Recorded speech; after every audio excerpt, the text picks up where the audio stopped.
राम राम सा। आप सबका मेरे YouTube चैनल में बहुत बहुत स्वागत है सा। और मैं आज आपको स्कंद पुराण की एक कथा सुनाने जा रही हूँ कि पापी आदमी मौज में रहता और पुण्य आत्मा को इतने कष्ट क्यों होते हैं। तो मैं आज आपको ये कथा सुना रही हूँ। अगर आपको ये कथा अच्छी लगे तो प्लीज़ मेरे चैनल को लाइक करें, शेयर करें और सब्सक्राइब करें सा। हम सभी ऐसा सोचते हैं कि भाई हम इतना भगवान को मानते हैं फिर भी हम सब दुखी क्यों हैं, हमारे जीवन में इतना दुख क्यों आता है जब हम भगवान की इतनी व्रत करते हैं, पूजा करते हैं, जाप करते हैं, उसके बावजूद भी हम लोग दुखी रहते हैं। और दुष्ट लोग जो इतने सुखी रहते हैं, धर्मात्मा ही सारे कष्ट भोग रहे हैं, ये क्यों होता है ऐसा? अगर यदि ऐसा ही ईश्वर का न्याय है तो हम क्यों पूजा करते हैं? सभी के मन में कहीं ना कहीं ये बात जरूर आती है। ऐसे प्रश्न अक्सर लोगों के मन में आते रहते हैं, खासकर तब जब वे बहुत परेशान होते हैं और दूसरों को सुखी देखते हैं। मनुष्य अपने सुख से सुखी, संसार को सुखी मानता है और अपने दुख से ही संसार को व्यर्थ। ये सब स्वाभाविक है। तो आपके मन में जो प्रश्न आते हैं, आज उनके निदान के लिए कुछ प्रयास किए जा रहे हैं और मैं आपके सामने एक कहानी लेकर आई हूँ जिसे आप ध्यान से सुनिएगा। बौद्धक नामक एक तीर्थ था। यहाँ एक नंदभद्र वैश्य रहते थे। धर्माचारी सदाचारी पुरुष थे। उनकी साध्वी पत्नी का नाम कनका था। नंदभद्र चंद्रमौली भगवान शंकर के बड़े भक्त थे और वे कपिलेश्वर महादेव के वहाँ पे बौद्धक में एक कपिलेश्वर महादेव नाम का प्रसिद्ध शिवलिंग था। नंदभद्र तीनों समय कपिलेश्वर महादेव की पूजा किया करते थे। नंदभद्र कम से कम लाभ लेकर माल बेचा करते थे और ग्राहकों के साथ बराबरी और ईमानदारी का व्यवहार रखते थे। गलत माल और बुरा सामान नहीं बेचते और जो कुछ भी मिल जाता उसी से वे संतुष्ट रहते थे। नंदभद्र का जीवन सन्यासियों जैसा था।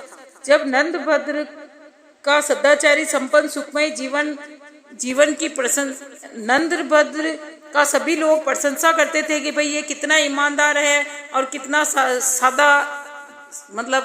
सादा जीवन, उच्च विचार वाला व्यक्ति है। नंदभद्र के पड़ोस में रहने वाला सत्यव्रत जो बड़ा ही नास्तिक और दुराचारी आदमी रहता था, वो हमेशा नंदव्रत से जलता था और नंदभद्र का कोई दोष दिख जाए तो उसे धर्म के मार्ग से हटा दूं, ऐसा वो हमेशा सोचता था। नंदभद्र पर झूठे आरोप लगाना और सदा उनके दोष ही ढूंढने रहना उसका स्वभाव बन गया था। दुर्भाग्यवश अचानक नंदभद्र का इकलौता पुत्र गंभीर रूप से बीमार हो गया। नंदभद्र ने दुर्भाग्यमान शोक नहीं किया। पुत्र के बाद उनकी पत्नी कनका भी गंभीर रूप से बीमार हो गई। नंदभद्र पर विपत्ति आई देखकर उनके पड़ोसी सत्यव्रत को बड़ी खुशी हुई। उसने सोचा कि शायद नंदभद्र को धर्म से भटकाने का यही अवसर है। उसने नंदभद्र को सांत्वना देने का ढोंग करते हुए कहा, तुम्हारे जैसे धर्मात्मा को ये दुख उठाना पड़ रहा है। लगता है कि धर्म कर्म सब ढकोसला है। कई बार सोचा कि मैं तुमसे कहूँ पर संकोचवश कह नहीं सका। दिन में 2-3 बार पूजा स्तुति सब व्यर्थ है। भैया नंदभद्र, धर्म के नाम पर क्यों इतना कष्ट उठाते हो? जब से तुम इस पत्थर के पूजन में लगे हो तब से कोई अच्छा फल तो मिला ही नहीं। इकलौता पुत्र और पत्नी दोनों ही बीमार हो गए। भगवान होते तो क्या ऐसा फल देते? पुण्य और पाप सब कुछ कल्पना है। नंदभद्र, तुम्हें तो मेरी यही सलाह होगी कि झूठे धर्म छोड़कर आनंद पूर्वक खाओ पियो और भोगो, यही सत्य है। सत्यव्रत की बातों को नंदभद्र पर कोई प्रभाव नहीं पड़ा और वे बोले, सत्यव्रत जी, आप अपने आप को ही धोखा दे रहे हैं। क्या पापियों पर दुख नहीं आते? क्या उनके पुत्र और स्त्री बीमार नहीं होते? जब सज्जन दुखी होता है तो लोग सहानुभूति जताते हैं, पर दुराचारी लोगों पर दुख आता है तो सहानुभूति भी कोई नहीं दिखाते हैं। अतः धर्म का पालन करने वाला ही ठीक है। अंधा सूर्य को नहीं जानता और सूर्य तो है। ईश्वर के बिना संसार का संचालन नहीं हो सकता है। सत्यव्रत ने उसे टोक कर पूछा, देवता है तो दिखाई क्यों नहीं देते? नंदभद्र ने कहा, देवता आपके पास आकर याचना नहीं करेंगे कि हमें आप मानिए। बहस में बदलने लगी। नंदभद्र अधिक विवाद नहीं चाहते थे, उठकर चले गए। पर उनके मन में ये विचार आया कि भगवान सदाशिव का साक्षात दर्शन करके पूछूं, आप आपके बनाए हुए संसार में सुख दुख जन्म मरण आदि कलेश क्यों होते हैं? ये दोष रहित क्यों नहीं है?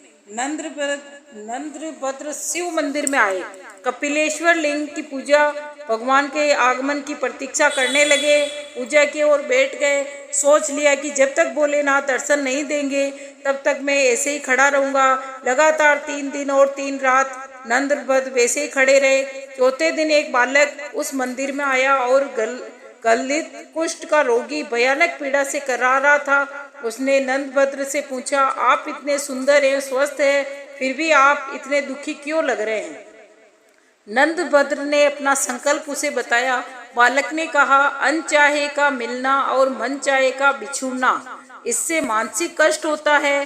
रोग और परिश्रम से शरीर को कष्ट होता है, मानसिक कष्ट से शारीरिक कष्ट होता है, और यदि शरीर में कष्ट हो तो मानसिक कष्ट होना स्वाभाविक है।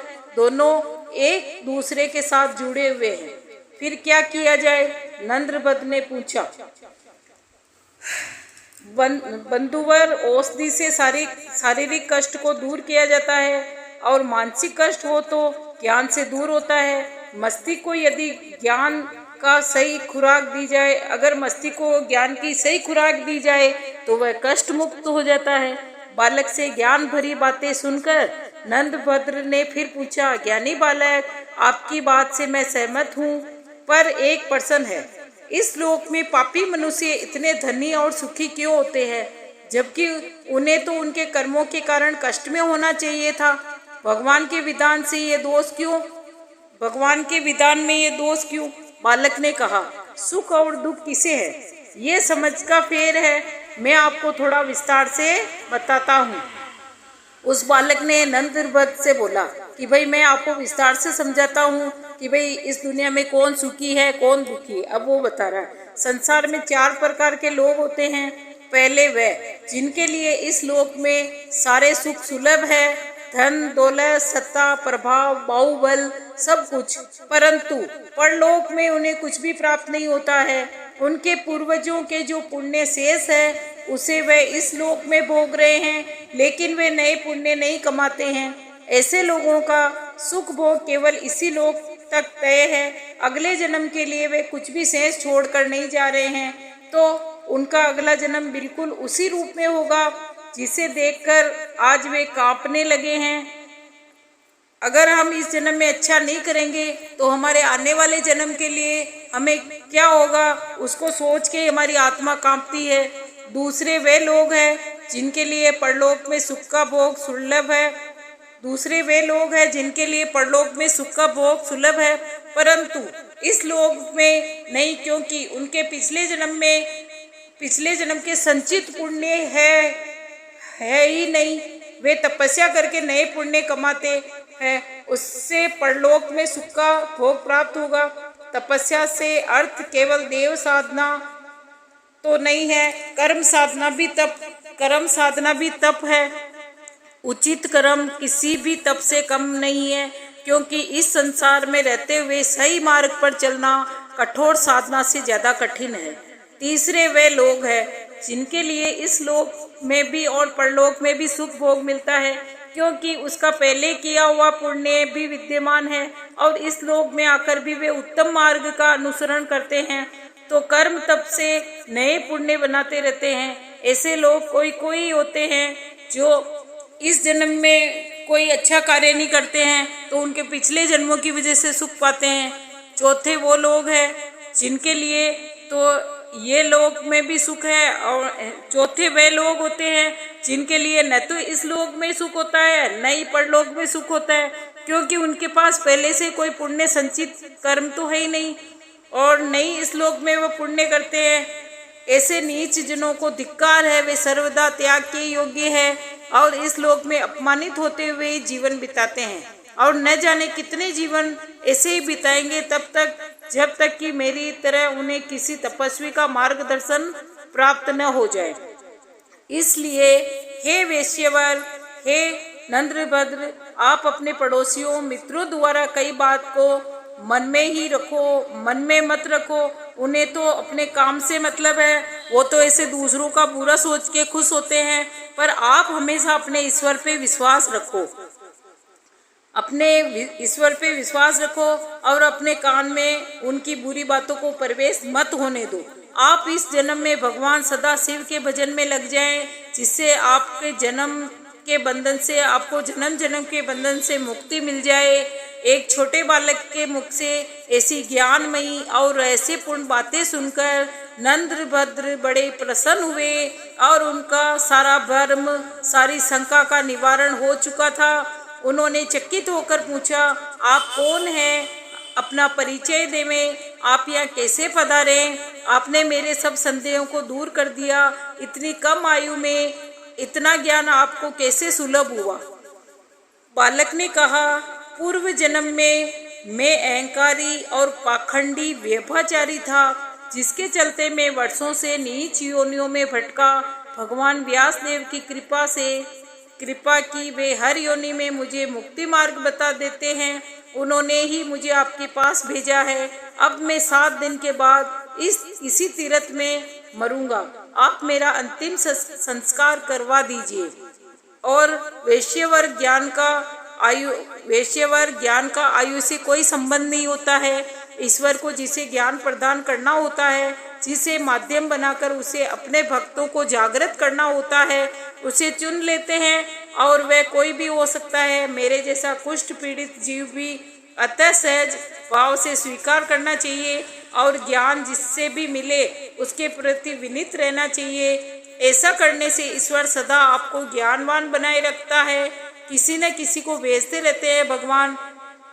इंसान का भला करने के लिए भगवान किसी भी रूप में आ जाते हैं। इतना बताकर उस बालक ने सूर्य मंत्र का जाप करना आरंभ कर दिया और कुष्ठ के निवारण के लिए सूर्य मंत्र का जाप ही किया जाता है। भगवान श्री कृष्ण के पुत्र श्याम ने भी सूर्य की उपासना से कोढ़ से मुक्ति पाई थी। 7वें दिन उस बालक ने अपने प्राण त्याग दिए और नंदभद्र ने विधि पूर्वक उसका अंतिम संस्कार किया। नंदभद्र को जीवन की सच्चाई और सार्थकता का बोध हो गया। शेष जीवन उन्होंने भगवान शिव और सूर्य की उपासना में लगा दिया तथा अंत में जीवन मरण से मुक्ति पाकर भगवान शिव का साक्षात प्राप्त किया। स्कंद पुराण की इस कथा से आपके मन में बहुत से भ्रम दूर हो गए होंगे। ऐसी आशा है कि आपको जीवन में क्या मार्ग अपनाए रखना है, इसका भी संकेत मिला होगा। पुराणों की कथाओं में जीवन के अनमोल रहस्य सांकेतिक रूप में दिए गए हैं और हम आपको YouTube के माध्यम से वही आपको कथा सुनाने का प्रयास कर रहे हैं। और हमारी गहन कोशिश है कि हम आपके पास में अच्छी कहानियाँ लेके आएँ और हम आपको सुनाएं। अगर आपको हमारी कहानी पसंद आए तो मेरे कमेंट बॉक्स में हर हर महादेव जरूर लिखें और ज़्यादा से ज़्यादा मेरे चैनल को लाइक करें, शेयर करें। अगर आपको कहानी अच्छी भी नहीं लगी है तो प्लीज़ हमें बताएं कमेंट बॉक्स में जाकर। बोलिए हर हर महादेव, हर हर महादेव।